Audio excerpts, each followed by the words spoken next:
Hi, everyone. Welcome back to Legacy Builders. Today, we've got my grandma, my dad's mom, on today.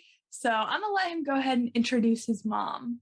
Yes, thank you so much for being on. We're just an honor and a pleasure to have my mom, Diane, on the Legacy Builders podcast with us today. And just going to share a little bit about our family history. And you get to, as we're building legacy, we just encourage you all to just sit down with your parents, your grandparents, and just make a video. Technology is so awesome today. We can make a video history for your family. So you're just going to see firsthand kind of what we're doing to build legacy, and then also get to share with some of the life lessons that we learned, that my mom learned from her parents. So we're going to have fun here today. So just obviously, we only have my mom on here today. My dad had passed. We're going on five years now. So so we're just here with my mom, and so my dad is watching down upon us today as we record this, and he was definitely instrumental in legacy. But my mom gets to impart that legacy that both of them shared with us. So we're gonna hear all about that today. So maybe start off, Mom. Tell us, about yourself. Growing up. About your siblings, your parents. Let's just kind of start on that kind of audio, visual family tree. Okay. I was born and raised in Illinois, born in Aurora, Illinois. My parents are Harriet and Charles Anderson. And to them, myself and my sister, we were born first. I'm the oldest of four. We had moved to, in my sixth grade year, to Oswego, Illinois, where I finished that grade, junior high and high school. And then to my two brothers, Charles is the oldest, and then Tim is the youngest. There's 10 years difference between myself and the oldest of the two boys. So they are like two separate families, kind of. Well, it was fun. Just recently, the other day, my son had graduated from the Navy Academy boot camp up in Illinois. So we kind of reminisced, and we drove through and got to see firsthand the house that my mom grew up in. And when she moved from to Oswego, we got to go and drive by that house. So it was good for Madison to see firsthand. And my mom kind of explained a little bit of the history there.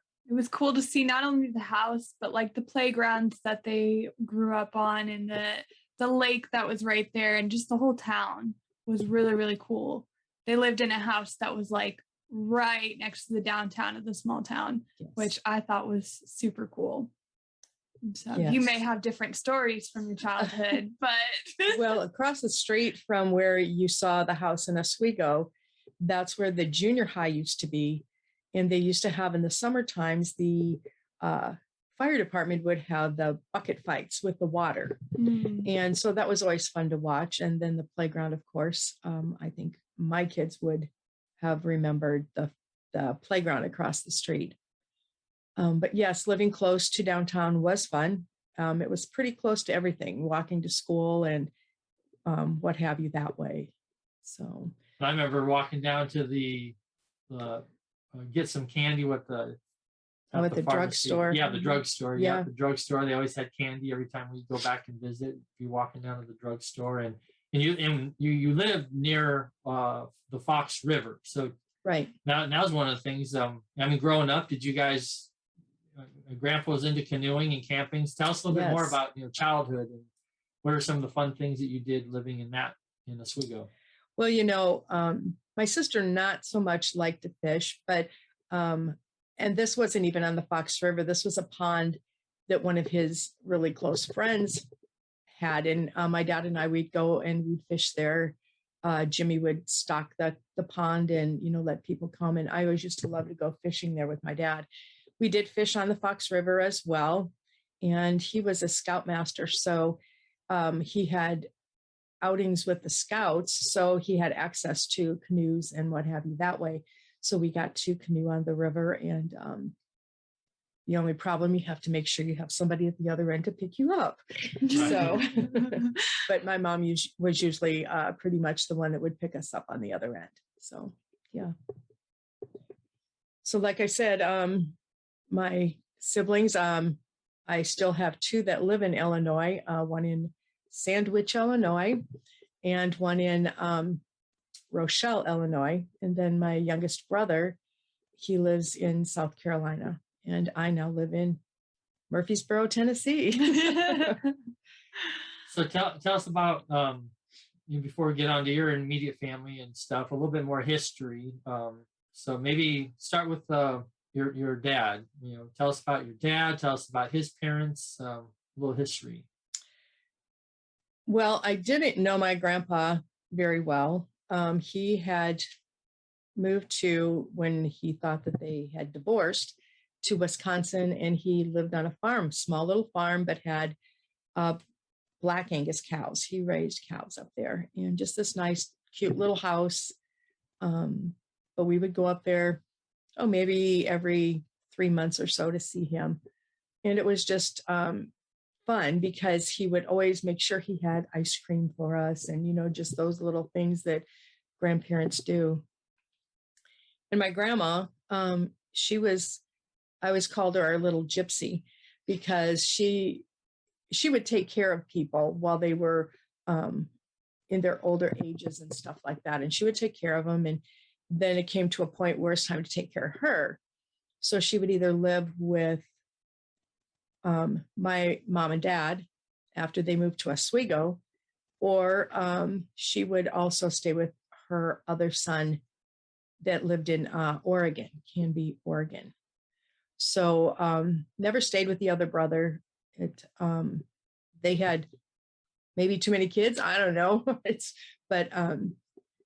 So she was with us at all times, and she taught me a lot. She taught me a lot about cooking. She taught me a lot about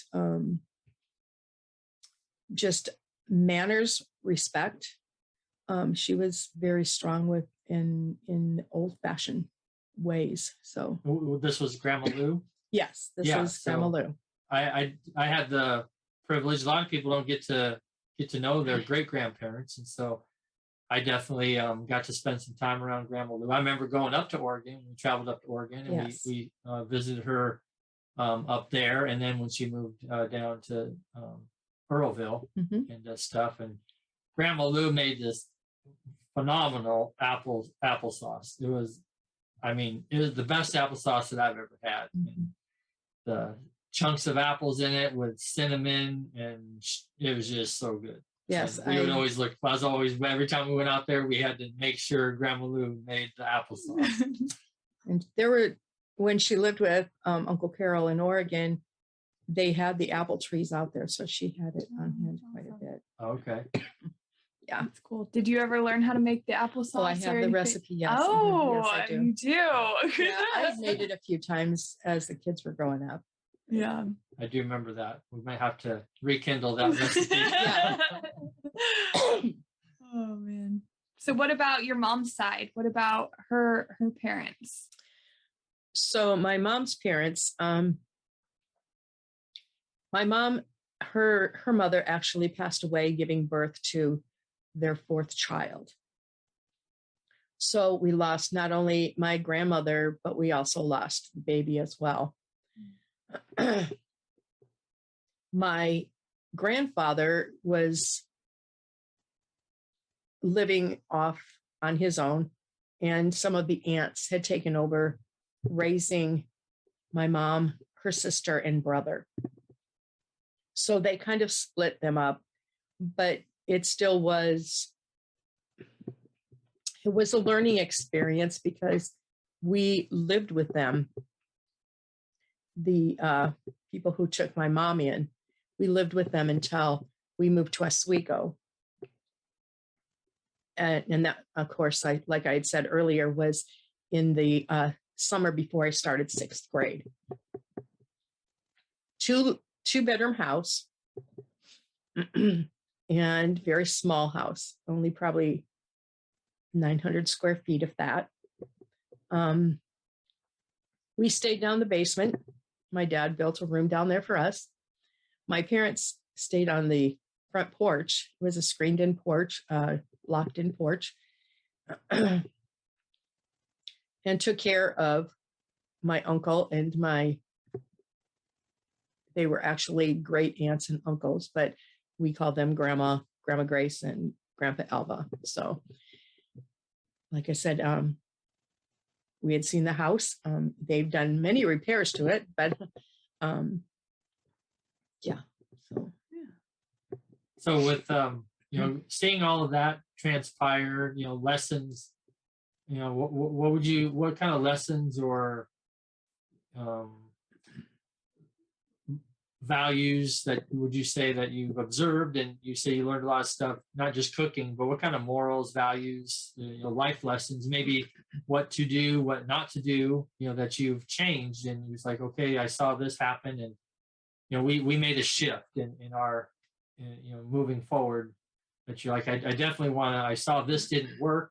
Were there any of those, or what kind of takeaways would you have from observing all your grandparents? And one thing that you learned real quick growing up in a large family like my mom's siblings came from, respect for your elders. There was always, and if you did not respect them, you were dealt with, if you will, because that was not protocol back then. So, today, and with my kids, that was always something that, I made sure that they knew as well. Eric, as well as the other two do, that always greet someone. You never talk unless you were spoken to. And just have a respect for the elders that are taking part in your life. Yeah. And when we didn't, we were dealt with. Yeah, you were. Yes, you were. Yeah. Oh man. So, what about childhood? So, what was your childhood like? Now you're in Oswego, and tell us about the Tell us childhood. about your parents as well, because we Yeah. got their story of their siblings and so. My mom, she it's hard to describe my mom. She was very passive. She really didn't get too shook up about much. My dad was very laid back. He spoke very softly, told you once. If he had to tell you twice, it wasn't, you got reprimanded. Most of the time it was with his belt, but the thing is that my parents always believed in, you go to church on Sunday, you participate and volunteer. I have always been a person of hospitality, of giving, of just, oh gosh, what's another word I can't, just the things that you learn when you're brought up in an environment like that, that the love that you share, and the caring that you give to other people. I had my mom's mom, she was living with us for a while before she passed. And I think I was 7th grade, had to give her penicillin shots. Now this lady, she weighed probably 87 pounds, very small, 5 foot maybe, and nobody else wanted to do it. And so I learned really early on what I really wanted to do in life, but never did I accomplish it. So, but my parents, they planned once a week that we would do something as a family, whether it be the roller skating rink, whether it be a drive-in movie, whether it be just going for hamburgers or something. It was, there was always one day a week that was family time, and we did, have that. So That's great. One memory, or a couple of memories that I have, but before I share those, so you had mentioned you guys went to church Yes. once, like every week. That was a big priority. So as we talk about foundation and legacy, we talk about, the spiritual components and even changes. So tell me, because I know the church that they started going to was not the same church that they ended up going to. Correct. So I never really asked you this. Like, tell me, walk me through that transition, and when did they make that shift from where they grew up? You guys went to Methodist church. Okay, Yeah. so you grew up going to the Methodist church down the street, and you went there for how many years? And then at what point did they shift? And then tell us about that. Well, I'm not exactly sure the shift part, because even when we had moved to Oswego, when we moved to Oswego, that's exactly where we went. Even when we lived in Aurora, we would travel down to the Methodist church in Oswego. The shift was probably after I left home, and they had found a pastor that they really enjoyed listening to. One of their friends had asked them to come and visit, and they did, and really enjoyed it. The pastor that was there while I was going to the church had passed away. So, it wasn't quite the same. I mean, you can do that in any church. It's not going to be the same. When you start with somebody, it's kind of like you enjoy and you reap what he's telling you. And they weren't being fed like they were before. Well, and it's important that why I bring that up, and that story is because you just made comment. My grandma was kind of the timid, which and that's accurate. But what I wanted to emphasize was you always hear stories about that praying grandma, right? And so my grandma, and I knew when I didn't know that they went to a Methodist church prior. All I knew when I knew of them is that they went to an Assemblies of God church, and it is a Christian non-denominational church, if you will. And so there's a different thought process and foundation from a spiritual perspective on those two churches.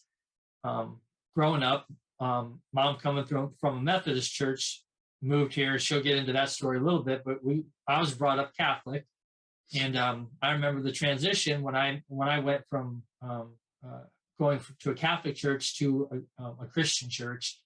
The only person that I knew to, and the first phone call that I made was to my grandma, and it was like it brought such tears to her eyes and joy to her to see the transformation that I made and the shift that I made. And she had been praying for me this whole time. And so that was kind of interesting how that circles, but my mom will get into a little bit more of that. But kind of going back to grandma and grandpa and some memories that I have, I remember we'd always play rummy together. My grandpa we'd always play games. Every time I go out there, we'd always be playing games together. My grandma was just always so loving. And my grandpa had this addiction to cheese, not your normal cheese. No. It was the stinkiest cheese in the world. Limburger, yeah. Limburger cheese. And he would just sit on the couch and just eat this Limburger cheese. And it was horrible smelling cheese, but he liked it, and it was one of those memories. But did he always like it, Grandma? Or yes, he did. And what we would do is each time we would go home, we would go to our favorite butcher in Omaha and pick him up a big piece of the cheese and take it back to him with the salami and specialty crackers. He always loved that. So, yeah. And so I was a junior in high school, and we had gotten the news. Unfortunately, my grandpa's life was taken short from emphysema. And so when my junior year in high school, he had passed away. And we actually, on our journey this last, was it a few weeks ago, as we're recording this, we stopped by the grave sites and saw kind of, it was pretty neat, that it's a family, kind of the family gravesite. So Madison got to kind of see that, and right there in Oswego. It was definitely interesting to just, I feel like some graveyards you go to and it's a lot of like deep sadness, or there's just something but like that's off about it. But this one, you walked in and it felt peaceful.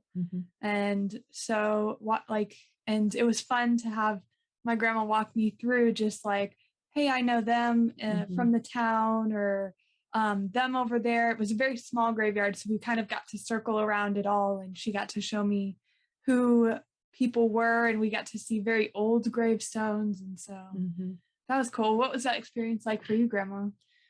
Well, I enjoyed, taking you there to be able to see, where they were buried and stuff. My uncle is also buried there. But the thing was, that's Eugene, right? Yes. And then my grandparents, my mom's parents were buried there as well. It is a family cemetery. It's tucked back away from everybody and everything. But it's just like you said, Madison, it's very peaceful there. I would go out there when I still lived in Omaha and would travel back to Illinois. I'd just go out there and, just sit there or take and plant some flowers around the grave or something like that. I knew they wouldn't totally last very long, but it was just something that I enjoyed doing for my mom and dad. So, So you guys in Oswego, you're growing up, and not all of a sudden, you meet this military guy. Walk us through this meeting of the love of your life. Yes, it was. I mean, love at first sight, honestly.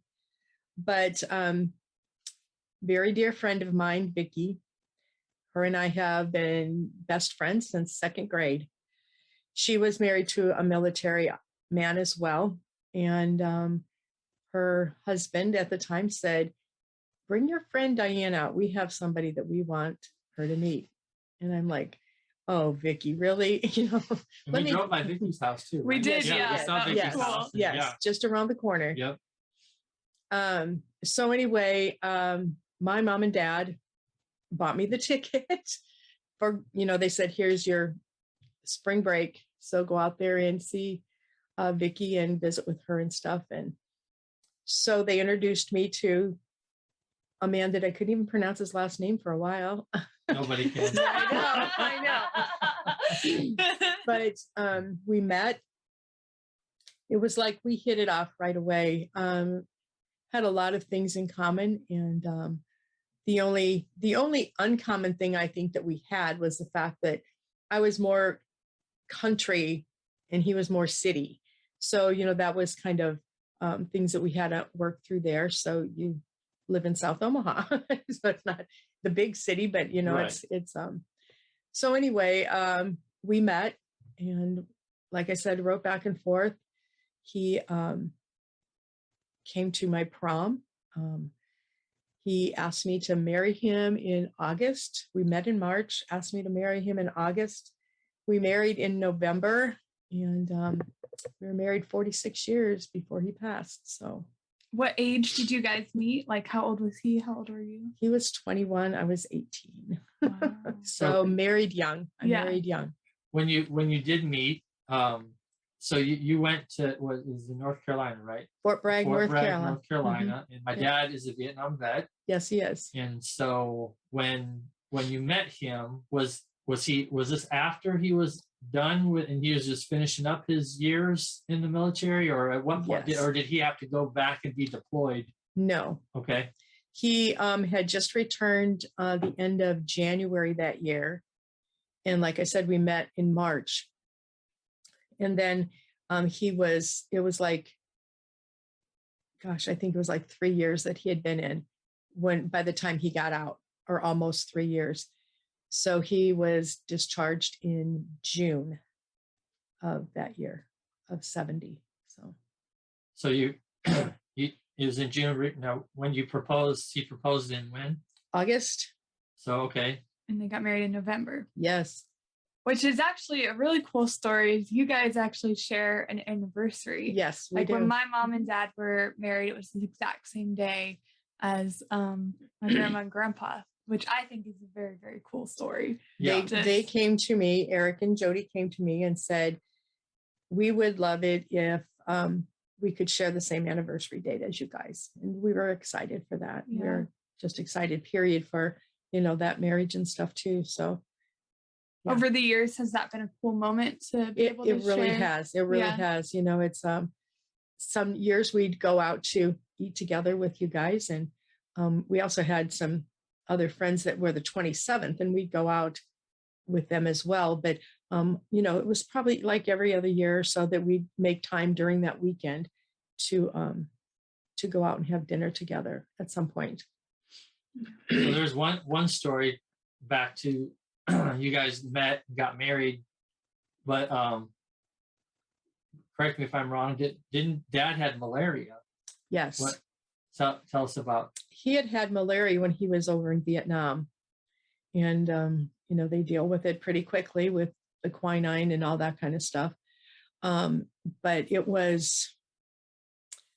was just out of the service, and we were planning our wedding, and it was probably October, and he had a relapse of the malaria. And it was almost like we weren't sure if we were even going to get married on November 28th. But they gave him the quinine and got him, the antibiotic and all this other stuff in him, and spent 5 days in the hospital. And got out. We left for Illinois, and it went off without a hitch. So so now you guys got married, and where did you? So now you're no longer in Illinois, or right? Or where'd you guys first land? Starting your family. We had decided at one point before we were married that I was not going to raise my children in 2 different faiths. I didn't want them to have to choose. So since I was moving to Omaha, I talked it with Bob, and we decided that we would raise them Catholic. So I changed Catholic for him. The whole thing was, it's kind of a long, involved story, but in order to, we wanted you to be all in one faith. Okay. So as you grew in the Catholic faith, I participated in many things. Your dad participated in many things at the church. I was president of the home and school. I was, and your dad was also, we were over the festival that they had. We were over the dinners that they had. Bob was president of the parish council. We participated with our kids in sports. They never scouts, meeting tons and tons of people, that really was pretty awesome. Well, that was one thing that we appreciated, seeing that example of stepping in and being leaders in the events, whether it be a church or wherever it was. Mm-hmm. They weren't just passive. So I saw a great example of both of them stepping up and being leaders and taking charge of things. And so, well, and that definitely continued as you guys, even as your faith shifted. Right. And so talk to us a little bit about that shift, like aftermath from going Catholic to. That was very, very hard. I had moved to the non-denominational sector before your dad had, which was, for me, I found kind of fun because I was able to help with their Christmas deals at Liberty and stuff like that. It was just fun because you saw all these kids and you would help and donate gifts and stuff. That was, we had a really good relationship and good group of people that wanted to help others, which was, I loved doing that. So, and then once I passed through that phase, I did join another church, which Eric was, of course, really my words are not coming. Sorry. Involved. You were very Yeah. much involved. And it took a little while, but Bob, he decided that, that was what he wanted to do. The very hard part about that was when his dad passed away, that his mom had asked all the boys to come forward and receive communion. She had to tell him beforehand that he was not going to be able to receive communion because he was no longer part of the Catholic faith. She was kind of at a numb stage anyway with the whole ordeal. And they did talk about it afterwards. And she wasn't happy, but she did not disapprove.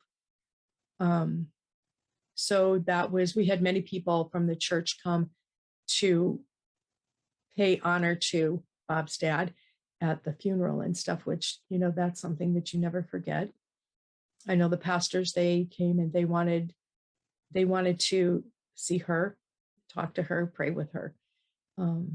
She came to really care about the pastors that we had. So there's one other thing I wanted to bring up or have make note of. Again, this being, our personal family legacy or tree, if you will. So there's a piece of information that that Grandma and Grandpa Madej had shared with the uncles on my grandpa's deathbed. Do you recall what that was? Would you share that? The one about the nationality? Yeah. When they grew up, it was always you married within your nationality. It was always, if you're Polish, you marry somebody Polish. If you're Italian, you married somebody Italian. Well, what had happened many years before was the fact that Grandma Madej had found out that they actually had part Jewish in them. And the reason that they never let that out was because at that time was Holocaust. And if they would have known that they were part Jewish, they could have been part of, the Holocaust that had happened. Right. We had no idea. So here, we learned that our lineage is, firsthand is refugees from that World War II Holocaust situation. Having a Jewish lineage of some sorts. We don't know exactly what that is, but again, being our legacy, I want to make sure that as the future generations are watching, listening to this, that that's just an important piece of our lineage that we didn't really talk about a whole lot because we didn't know about it until. All right, my grandpa's on his deathbed, and they brought all the my uncles and my dad into there and shared that news with them. And it wasn't like earth-shattering news that they basically came out of that and we're like, okay, so we don't know what that means, but it meant a lot to them growing up because that meant life or death. Right. They had to hide the fact that they were Jewish because they didn't know if they were going to get a knock on the door and get rounded up, even though they migrated to the United States. Because they're originally from Poland. They're originally correct? from Poland. They were not. They were not. No. They did parents. not. The parents came from Poland. Okay. Yes. Okay. My grandparents' parents came from Poland. Right. Yeah. Okay. And that would be on both Grandma Madej and Grandma Matias. Well, the Matias and the Madejes, yes. Yeah. So I just wanted to make sure to bring that in. So you guys, you guys met. You guys decided you're gonna live in Omaha. Where did you first house? Where did you guys live? We lived with the oldest sister of Bob's mom, Aunt Marie. We lived with her for like 9 months until I got established in a job and we found a house. Being I was from out of state, you had to get your feelers out and, apply for jobs here and there. And she was very hospitable and opened her home to us. She worked in the evenings, we worked during the days. So it wasn't really, too big a deal. And then, so I think we were there about 8 or 9 months. And then one of her siblings, actually her twin, was selling his house and offered it to us. And so we bought his house, small little 3-bedroom house. And And so that's where we lived until, I think you guys were in high school when we finally moved over by Bryan High School. So Yeah. So I think it was like 21 years that we had lived there. So now you're married and living in the house, and now you have 3 kids. Yes, I have 3 kids. And they're all pretty close in age. You had them very... About 2.5 years apart, each one of them. Yeah. Yep. So you didn't want that 10-year age gap like your parents did. That was kind of a unplanned, but love them still the same, you know? Yeah.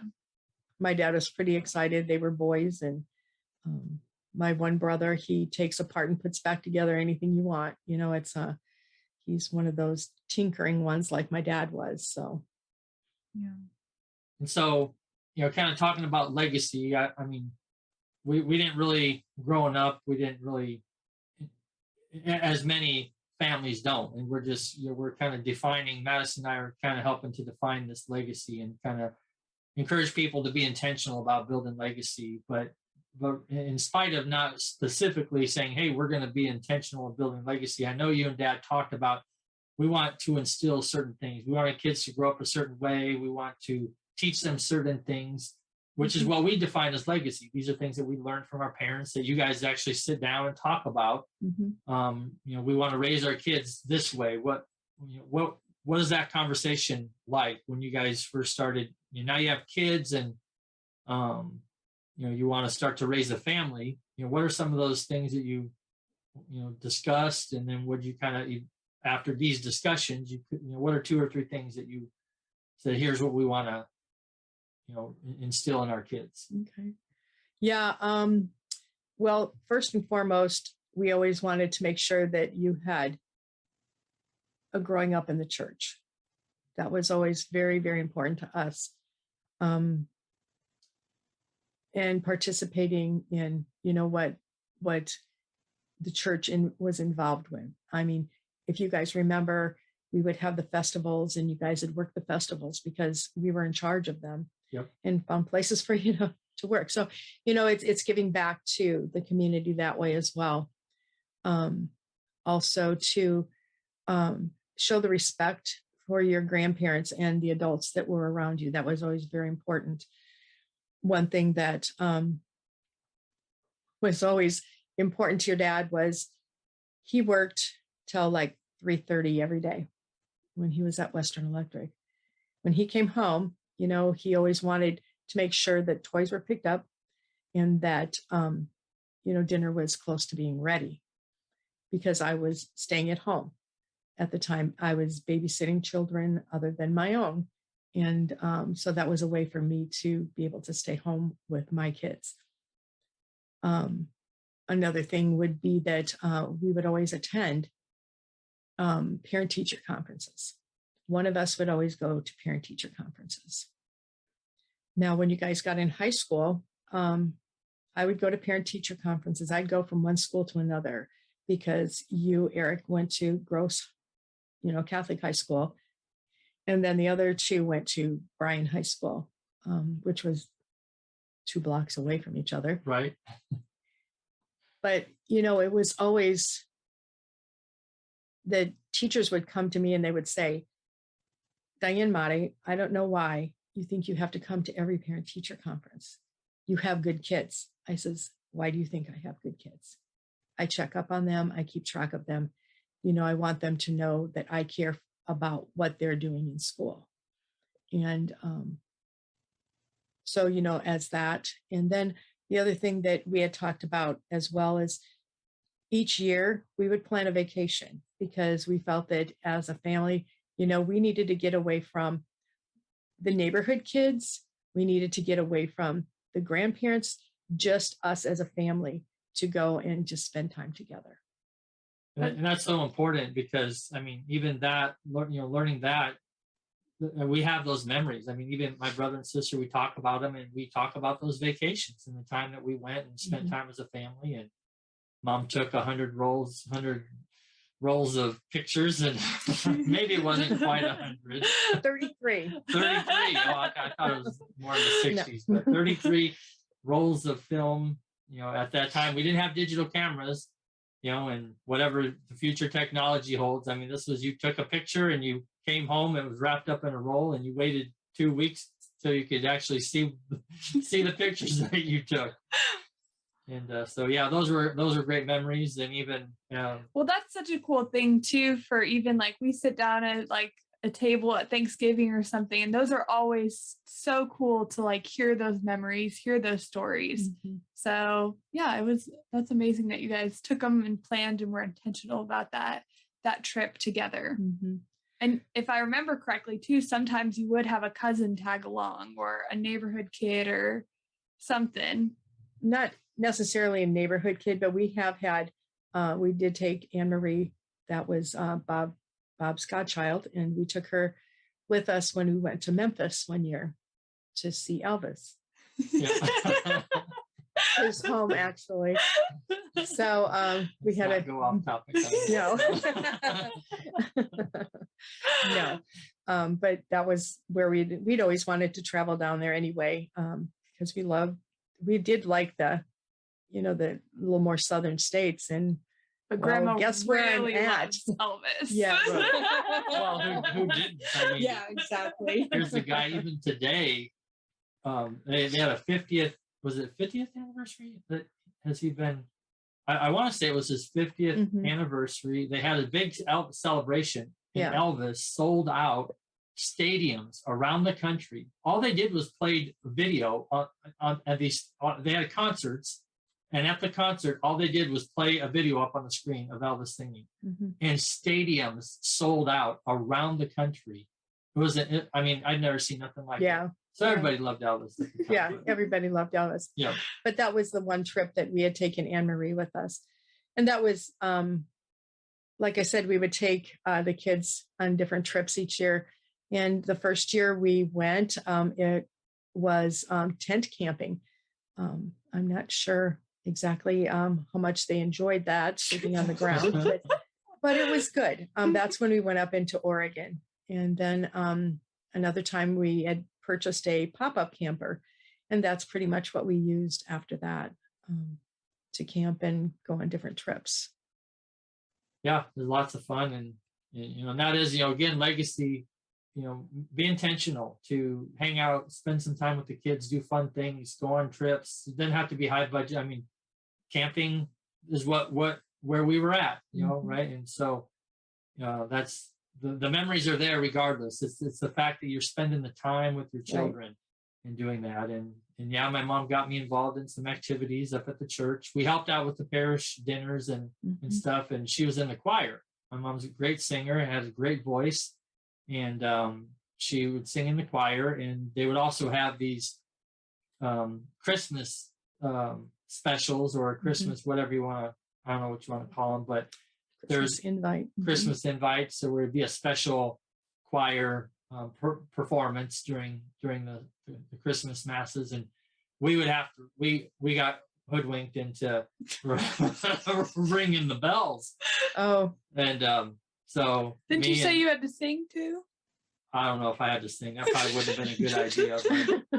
We were up there. We might have been singing, but it was actually pretty fun to see and go through all the training where we did.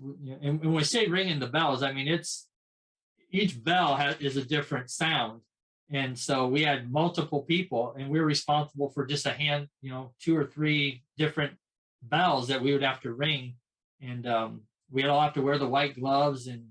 It was I joke about it, but it was actually a fun experience. And I thank Joyce Reimer so much for her patience with all of us. Yeah. So all the choir kids got roped into being the bell ringers. I don't know how the other ones felt when it was all said and done. Yeah. Well, but I thought it was fun. We did also have a Christmas invite that we would, I think we played the bells one year for that as well, where we would invite different churches from around the South Omaha area. And they would have their different spots in the church, and they would go up and sing their 2 songs that they had. And in between like 2 or 3 of them, we would have specials, so, whether it be a solo or what have you. And so, yeah, that was always something that they all looked forward to. There was some, I think they were twins from St. Stan's area, that they just loved to be able to come and do this every year. And I sang at several different churches throughout South Omaha, for whether it be for helping them at Christmas time, whether it be funerals, whether it be weddings or what have you, that I had sang with the different churches, and they just got to know me. And so it was, they were excited to come and participate. Very cool. Yeah, it was fun. It was a lot of fun. Yeah. And you've sang a lot of Star Spangled Banners at different ball games and events. And so that was always, I remember you doing that in a couple Little League baseball tournaments. Mm-hmm. You'd be out there singing. And so that was pretty cool. One of the things we were even just kind of briefly talking about before we started this podcast was you feel like you've learned so much now that you've gone through life, and that there's, like, looking back, you may have done some things differently. Well, I'm curious, like, one of the things I really appreciate about you as a grandma is your support for your grandkids. Like, they have a business idea, you're there to support them, help them with a logo, help them with whatever they need, help them print stuff. They're at a soccer game, if you're in town, like, you're there. Or when you lived in Omaha, you're there at all the games, and as many as you can go to. So I so appreciate, like, that as a grandma, as the support that you show. But what are some things, like, you want to pass on to your grandkids and now your great grandkids? Well, I think that just the fact that being part of for them, like you said, Madison, Papa and I used to try to get to every ball game. For whatever reason, sometimes we'd have to leave early to go to another one, but we always tried to be there. And I think as grandkids, and even as parents, you need to, my kids need to make sure that they're part of whatever your children are part of. It's so important to know that the caring, the love, the concern is there for them. Even sometimes you can participate in some of the things that they're doing, which is fun too. But I was always part of everything that I could be. Like I said, all the way from being in the Methodist church, singing in the choir, and then teaching the choir. When I got a little bit older, I directed the choir over the youth groups and all that kind of stuff. Just encourage them to participate and not be afraid to open their hearts up a little bit too. So one last question for you, something that we ask all our guests is just, what's the greatest lesson that you've learned so far throughout your life, or what is the best advice you have to give to pass down to the next generation? Well, I feel that today's generation, kind of the younger ones especially, kind of lack the respect for adults that we were expected to have as I was growing up. So I think respect and just being able to honor them in whether it's their birthday or whether it's, just with a card or something like that. I believe that I've seen such a change in Riley. He could not, have talked like he was talking when we were up to see him. And then again, Jordan, and I give a lot of credit. We sit here with all three of us being the oldest, and just being able to work with Eric and Jordan a little bit. Jordan he couldn't shake hands or look you in the eye before. And, he is a person that will extend his hand, to whatever. And he has become, a very polite, learning man that, he's going to go places as well. But Eric, I thank you for, the leadership that you have shown, as well as, Papa showing when he was here. So over and above that, respect for me is just huge, and just going forward. So, yeah. Well, thank you so much. Wrapping up our episode here. We appreciate you coming on and sharing with us all the wisdom and lessons, life lessons, and even history just of our family. So we appreciate you coming on, and thank you to our viewers for watching, and we'll see you next time. See you next time on Legacy Builders. Thank you guys so much for joining us today on the Legacy Builders podcast. Make sure to subscribe so you are notified when a new episode is posted. Now go out and take your first steps in building your family's legacy.